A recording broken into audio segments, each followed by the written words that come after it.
ববি হাজ্জাজ রাজনীতির মাঠে এখন এক আলোচিত নাম। তাকে ঘিরে এখন কৌতূহলের শেষ নেই। এই সরকারের শিক্ষা প্রতিমন্ত্রীর দায়িত্ব পেয়েছেন ববি হাজ্জাজ, যিনি বিশ্ববিদ্যালয়ে শিক্ষকতার পাশাপাশি রাজনীতি করে আসছিলেন। দলীয় সূত্র বলছে, শিক্ষা খাতে তার অভিজ্ঞতা, ব্যবস্থাপনাগত দক্ষতা এবং তরুণ প্রজন্মের সঙ্গে কাজের অভিজ্ঞতার কারণেই তাকে শিক্ষা প্রতিমন্ত্রীর দায়িত্বে আনার সিদ্ধান্ত নেওয়া হয়েছে। 2026 সালের 12 ফেব্রুয়ারি অনুষ্ঠিত ত্রয়োদশ জাতীয় সংসদ নির্বাচনে ঢাকা 13 আসনে বিএনপি মনোনীত ধানের শীষ প্রতীকের প্রার্থী ববি হাজ্জাজ পেয়েছেন 88,387 ভোট। নিকটতম প্রতিদ্বন্দ্বী জামাত ইসলামী সমর্থিত 11 দলীয় ঐক্যের প্রার্থী মামুনুল হক পেয়েছেন 86,067 ভোট। অল্প ব্যবধানের এই লড়াইয়ে শেষ পর্যন্ত জয় নিশ্চিত করেন ববি হাজ্জাজ। ববি হাজ্জাজ রাজনৈতিক দল জাতীয়তাবাদী গণতান্ত্রিক আন্দোলন এনডিএম-এর প্রতিষ্ঠাতা চেয়ারম্যান ছিলেন। অত্যন্ত প্রভাবশালী এবং সম্পদশালী পরিবারে তার জন্ম। বাবা মুসা বিন শমসের, যিনি প্রিন্স মুসা নামে সমধিক পরিচিত, বাংলাদেশের ব্যবসা জগতের এক প্রভাবশালী ব্যক্তিত্ব, একজন খ্যাতনামা ব্যবসায়ী ম্যাগনেট এবং প্রাক্তন ছাত্রনেতা, যাকে বাংলাদেশের মানব সম্পদ রপ্তানি শিল্পের অগ্রদূত হিসেবে কৃতিত্ব দেয়া হয়। কিন্তু ববি হাজ্জাজ নিজেকে কেবল বাবার পরিচয়ে সীমাবদ্ধ রাখতে চাননি। হাজ্জাজের দাদা শমসের আলী ব্রিটিশ শাসনামলে ফরিদপুরে একজন সরকারি কর্মকর্তা ছিলেন এবং তার পিতৃপুরুষরা ইসলাম প্রচারক ছিলেন।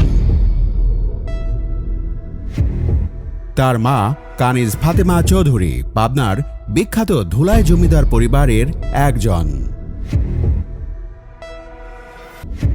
ববি হাজ্জাজ 1974 সালের 7 এপ্রিল ঢাকায় জন্মগ্রহণ করেন। ববি হাজ্জাজ 3 ভাই বোনের মধ্যে দ্বিতীয়। তার বড় বোন ন্যান্সি বিনতে মুসা একজন উদ্যোক্তা এবং ছোট ভাই জুবি বিন মুসা বাংলাদেশের সুপ্রিম কোর্টের advocate. Bobby Hajjaj Maple Leaf International School থেকে প্রাথমিক পড়াশোনা শেষ করেছেন। 90 দশকে অস্টিনের টেক্সাস বিশ্ববিদ্যালয় থেকে রাষ্ট্রবিজ্ঞানে স্নাতক ডিগ্রি অর্জন করেন। স্নাতক শেষে 1 বছর মার্কিন যুক্তরাষ্ট্রের আর্থিক শিল্পে কাজ করেছিলেন। 2006 সালে অক্সফোর্ড বিশ্ববিদ্যালয় থেকে MBA ডিগ্রি অর্জন করেছেন এবং পরে কৌশল বিজ্ঞানে স্নাতকোত্তর গবেষণা চালিয়েছিলেন। 2001 থেকে 2009 সালে ববি হাজ্জাজ যুক্তরাষ্ট্র, ইউরোপ, মধ্যপ্রাচ্য ও দক্ষিণ এশিয়ায় বিজনেস ডেভেলপমেন্ট এবং স্ট্র্যাটেজি কনসাল্টিংয়ের বিভিন্ন প্রকল্পে কাজ করেছেন। বিদেশে দীর্ঘ সময় কাটালেও দেশের প্রতি তার টান ছিল প্রবল। সেই টান থেকেই তিনি দেশে ফিরে আসেন 2009 সালের শেষের দিকে। তখন তার সামনে কর্পোরেট জগতে বা বাবার ব্যবসায় যোগ দেবার বিশাল সুযোগ ছিল, কিন্তু তিনি বেছে নিলেন শিক্ষকতা এবং রাজনীতির পিচ্ছিল পথ। নর্থ সাউথ বিশ্ববিদ্যালয়ে শিক্ষক এবং গবেষক হিসেবে কাজ করার সময় তিনি তরুণ প্রজন্মের কাছে বেশ জনপ্রিয় হয়ে ওঠেন। ববি হাজ্জাজের রাজনীতিতে হাতেখড়ি হয় জাতীয় পার্টির হাত ধরে। 2012 সালে তিনি হোসেন মোহাম্মদ এরশাদের বিশেষ উপদেষ্টা হিসেবে নিয়োগ পান। সুদর্শন, সুবক্তা এবং আধুনিক শিক্ষায় শিক্ষিত ববি হাজ্জাজ দ্রুতই মিডিয়ার নজরে চলে আসেন। অনেকেই মনে করেছিলেন তিনি হবেন জাতীয় পার্টির আধুনিক মুখ। তবে রাজনীতি সবসময় সরল রেখায় চলে না।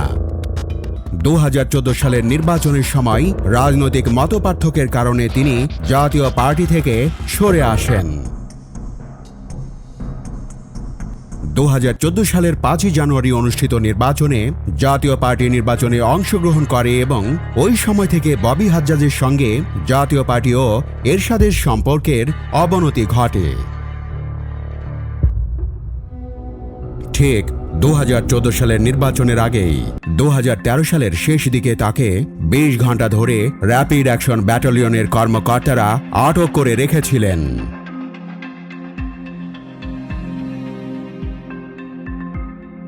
2015 সালে ববি হাজ্জাজ ঢাকা উত্তর সিটি কর্পোরেশন নির্বাচনে জাতীয় পার্টির প্রার্থী হওয়ার জন্য আবেদন করেন। জাপা তাকে মনোনয়ন না দিয়ে মনোনয়ন দেন বাহাউদ্দিন বাবুলকে। ববি হাজ্জাজ স্বতন্ত্র নির্বাচন করার জন্য মনোনয়নপত্র জমা দিয়ে পরে প্রত্যাহার করে নেন এবং জাতীয় পার্টির সঙ্গে চূড়ান্তভাবে সম্পর্ক ছেদ করেন।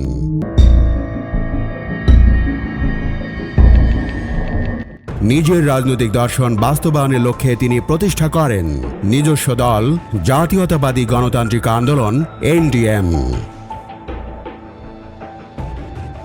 2017 সালের এপ্রিলে তিনি আনুষ্ঠানিকভাবে তার রাজনৈতিক দল জাতীয়তাবাদী গণতান্ত্রিক আন্দোলন শুরু করেছিলেন।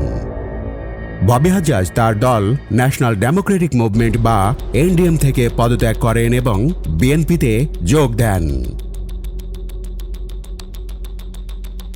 ঢাকা 13 আসনে এমপি পদে তার মনোনয়ন ঘোষণা করেন এবং 2026 সালের 12 ফেব্রুয়ারি অনুষ্ঠিত ত্রয়োদশ জাতীয় সংসদ নির্বাচনে জয়ী হন। আপনাদের সকলের কাছে একটাই অনুরোধ, মিথ্যার বিরুদ্ধে রুখে দাঁড়ান, ব্যালটে আপনার জবাব দেন। হাজ্জাজ সহিষ্ণুতা প্রচার এবং অহিংস রাজনীতির চর্চা করার জন্য পরিচিত। তিনি জাতীয় টেলিভিশনগুলোই বাংলাদেশের রাজনীতির হিংস্র প্রকৃতির বিরুদ্ধে কথা বলেছেন। তিনি আওয়ামী লীগ ও বিএনপির উভয় পক্ষের রাজনৈতিক বিরোধীদের তাদের মতাদর্শগত পার্থক্যের ঊর্ধ্বে উঠে উন্নত বাংলাদেশ গড়ার জন্য সম্মিলিতভাবে কাজ করার আহ্বান জানিয়েছেন। ববি হাজ্জাজ ব্যারিস্টার রাশনা ইমামের সাথে বিবাহ বন্ধনে আবদ্ধ হয়েছেন। আসসালামু আলাইকুম, আমি রাশনা ইমাম, আপনাদের ধানের শীষের প্রার্থী জনাব ববি হাজ্জাজ ওনার স্ত্রী। রাশনা ইমাম একজন বিশিষ্ট আইনজীবী এবং তাদের দুটি কন্যা সন্তান রয়েছে। তাদের নাম ইনায়া ইমাম হাজ্জাজ এবং নিয়াসা ইমাম হাজ্জাজ।